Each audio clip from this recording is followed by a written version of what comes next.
Bonsoir à toutes et à tous. Merci de nous recevoir à travers cette grande édition de 21h de la télévision Bonferrey. Le mouvement M102 a rendu public cet après-midi une déclaration. Elle est consécutive aux interdictions des manifestations du 8 et 9 octobre 2022 à Tillabéri, Niamey et Dosso. Par la même occasion, le mouvement annonce la tenue d'une marche pacifique pour le 30 octobre prochain. Youssouf Hadra et Lukoga pour les précisions. C'est un appel à la mobilisation des citoyens contre ce qu'ils qualifient de dérive autoritaire que le mouvement M62 a effectué à travers ce point de presse. Cela fait suite aux interdictions des manifestations que le mouvement a voulu tenir dans les villes de Tillabéri, Niamey et Dosso respectivement le 8 et 9 octobre dernier. Constat et conséquences. Le M62 prend l'opinion nationale et internationale à témoin des dérives autoritaires les unes plus graves que les autres dans lesquelles les autorités nigériennes plongent notre cher pays,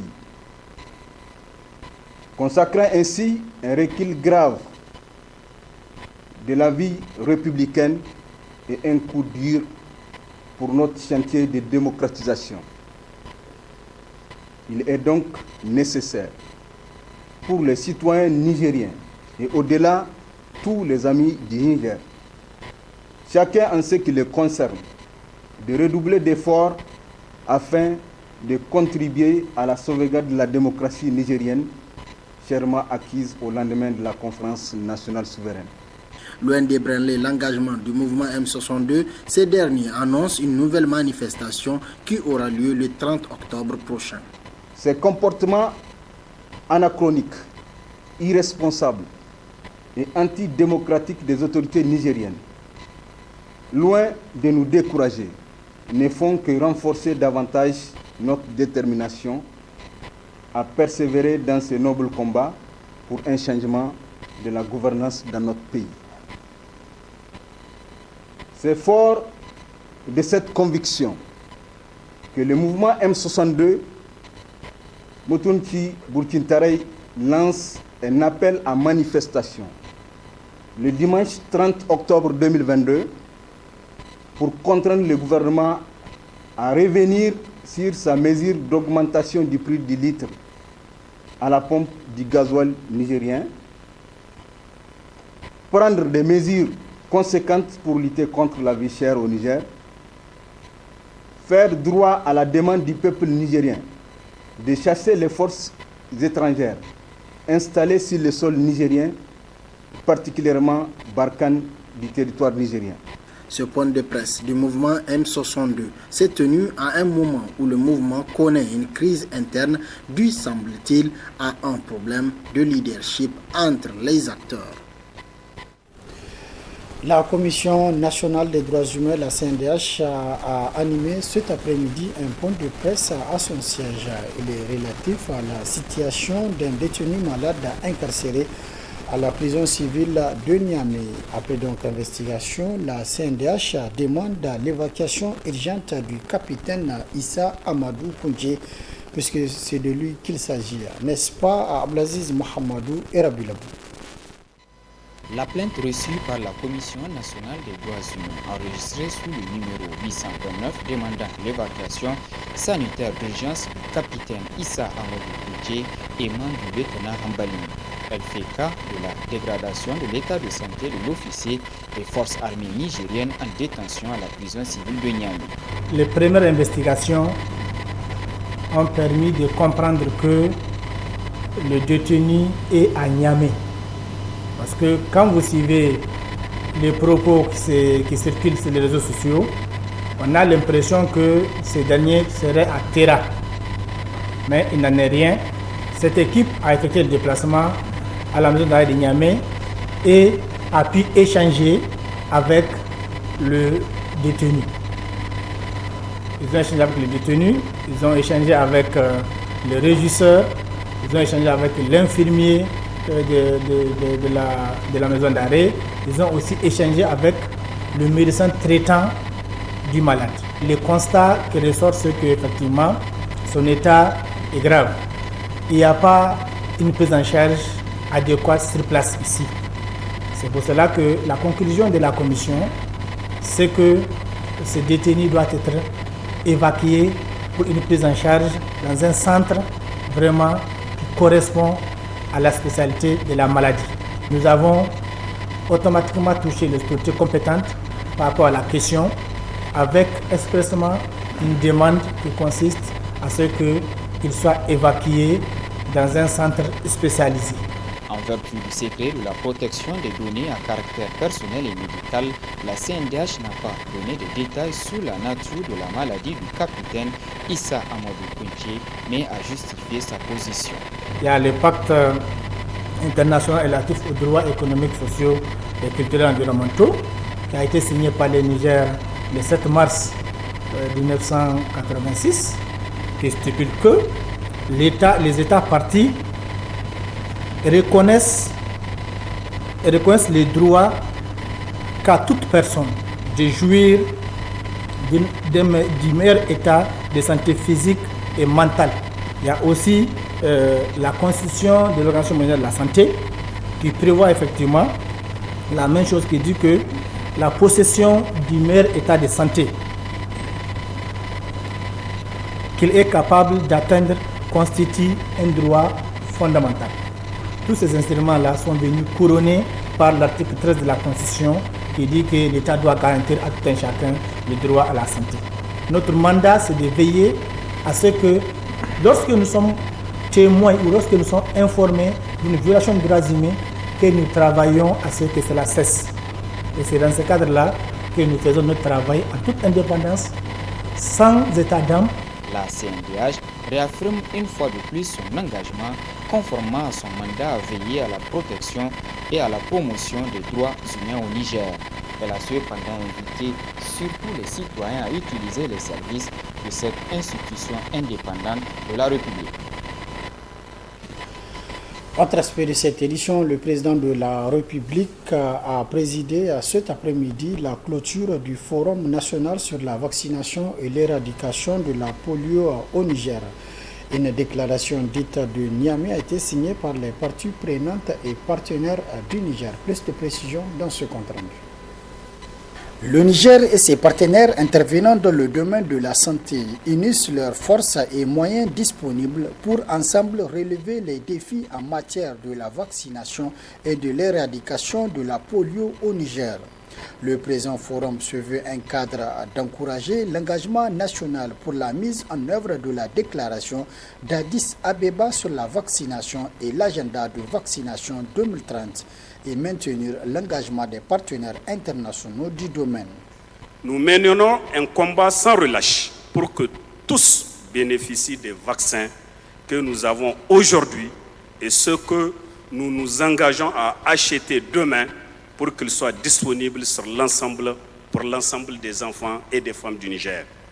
À l'issue du Forum national sur la vaccination et l'éradication, les partenaires du Niger ont rassuré de leur soutien technique et financier constant pour l'éradication de la poliomyélite et la vaccination de routine.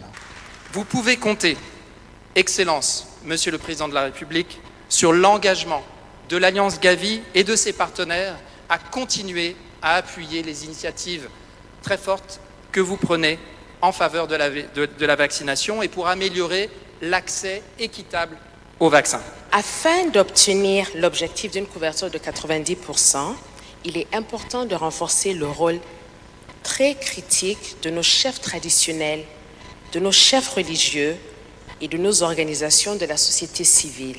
La Fondation Aliko Dangote reste déterminée à travailler avec le gouvernement du Niger et ses partenaires pour assurer l'amélioration continue des taux de vaccination et la réduction de la morbidité et de la mortalité infantile due aux maladies évitables par la vaccination.